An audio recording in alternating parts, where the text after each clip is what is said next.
SNU 아이 클리닉. 쌍꺼풀이나 코, 눈가 시술에 시력 교정까지 방학이나 긴 휴가를 맞아 이왕 하는 거 한꺼번에 하려고 마음 먹으신 분들 있으시죠? 그러면 자연스럽게 순서를 고민하게 되는데 환자분들이 제일 많이 하는 질문들도 이런 미용적인 시술과 시력 교정 수술 중 어떤 걸 먼저 해야 하는지에 대한 질문입니다. 많은 환자분들은 겉으로 티가 나고 붓기가 가라앉기까지 시간이 소요되는 성형수술을 먼저 한 다음에 시력교정 수술을 하는 것이 더 효율적이라고 생각합니다. 하지만 시력교정 수술의 특성과 성형수술이 눈에 미칠 수 있는 영향을 함께 고려하면 생각보다 순서와 시기가 중요합니다.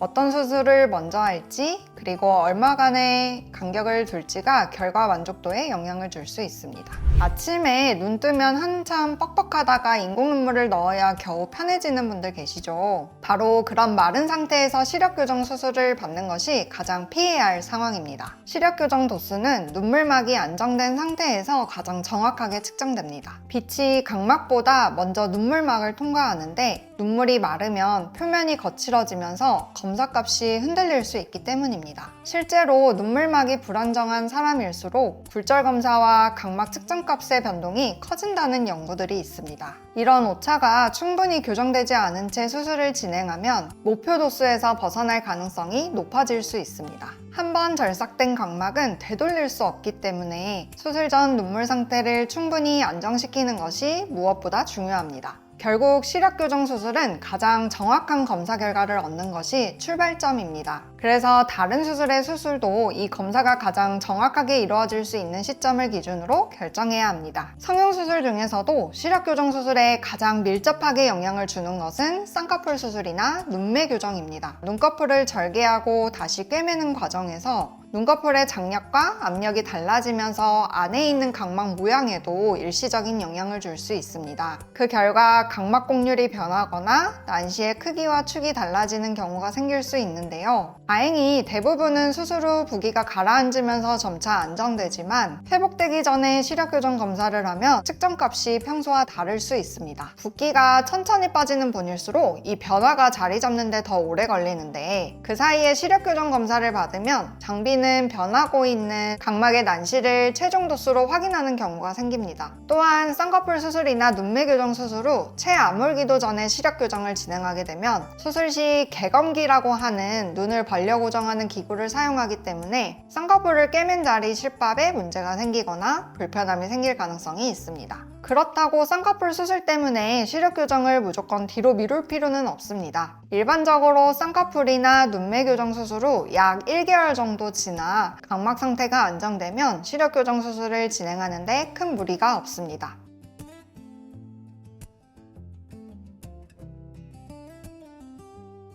반대로 시력교정 수술을 먼저 받았다면 언제쯤 쌍꺼풀 수술을 할 수 있을까요? 대부분은 오랜 시간 기다리지 않고 가능합니다.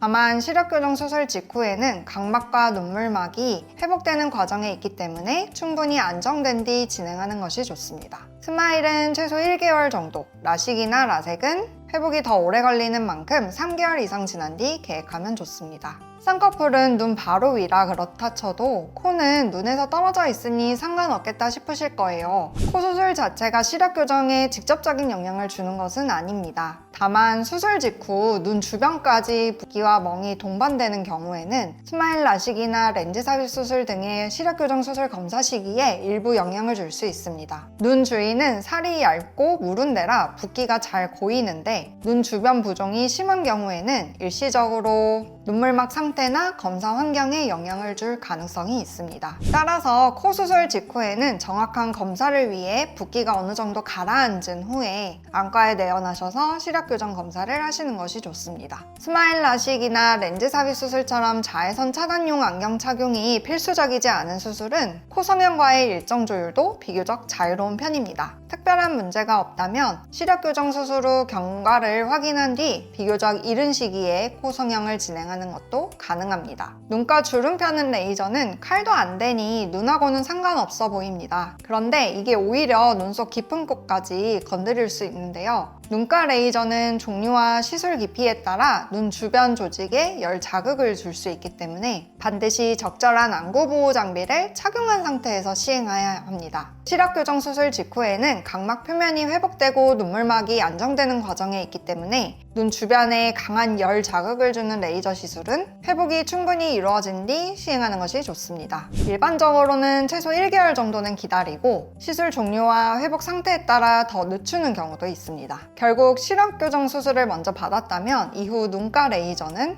안과에서 회복 상태를 확인한 뒤 계획하는 것이 가장 안전합니다. 그 외에 눈가를 제외한 얼굴 전체에 하는 탄력이나 리프팅 레이저 등은 안구 보호 장비만 잘 착용하신다면 어느 시기에 하셔도 괜찮습니다. 보톡스의 경우는 눈가를 제외한 다른 부위에 시술하시는 것은 시력교정 수술과 크게 상관이 없기 때문에 수술 전후 언제 하셔도 무방합니다. 다만 눈가에 놓는 보톡스의 경우에는 눈을 깜빡이는 근육까지 같이 약해질 수 있습니다. 드물게는 눈이 완전히 감기지 않게 되면 건조해지는 증상이 나타날 수 있기 때문에 시술을 받으시는 경우 인공눈물 점안을 통해 건조증 관리에 더욱 신경을 쓰는 것이 좋습니다. 따라서 눈가 보톡스를 먼저 맞으셨다면 효과가 안정되고 건조증 관리를 하시면서 검사와 수술 계획을 세우시는 게 좋겠습니다. 보톡스 자체가 시력교정 수술의 절대적인 금기사항은 아닙니다. 정리하면 대부분의 경우 시력교정 수술을 다른 성형이나 미용 시술보다 먼저 받으셔도 괜찮습니다. 이후 쌍꺼풀이나 코 성형 등은 수술 종류에 따라 수주 정도의 간격만 두면 충분히 가능합니다. 특히 보톡스나 필러처럼 눈과 직접적인 접촉이 없는 대부분의 미용 시술은 시력교정 수술 후 경과만 안정적이라면 수일에서 일주일 이내에도 충분히 가능합니다.